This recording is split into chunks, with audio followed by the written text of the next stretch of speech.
16/3/24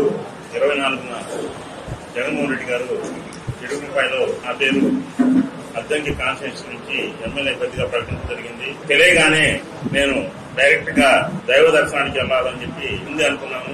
దాని ప్రకారంగా నేను నాకు ఇష్టమైనటువంటి దేవుడి దగ్గరికి వెళ్లి అక్కడికి వెళ్లి ప్రార్థన చేసుకుని నేను అక్కడి నుంచి హైదరాబాద్ వెళ్లి ఒక రోజే ఉన్నాను హైదరాబాద్ లో. మళ్ళీ వెంటనే నేను సాయంత్రానికి వెంటనే వచ్చేసాను. ఈ రోజు మార్నింగ్ కి అద్దంకిలో ఉన్నాను.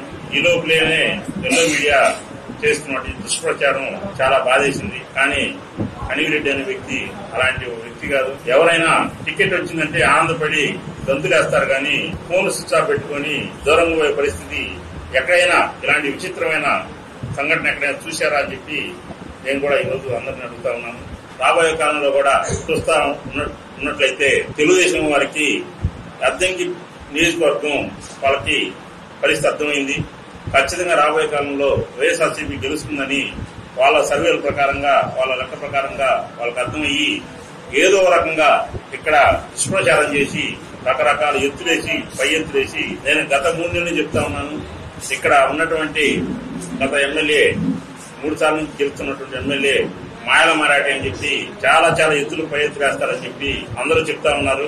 ఇది తెలుగుదేశం వారు చేస్తున్నటువంటి దుష్ప్రచారం అని చెప్పి నాకు అర్థమవుతా ఉంది. కానీ ఒకటైతే నా అద్దంకి ప్రజలకు చెప్పదలుచుకున్నాను, ఎట్టి పరిస్థితుల్లో కూడా ఏది ఏమైనా సరే ఆ అద్దంకి ప్రజలకు నేను ఖచ్చితంగా సేవ చేసుకుంటాను, అదే విధంగా అండగా ఉంటానని చెప్పి తెలియజేస్తా ఉన్నాను.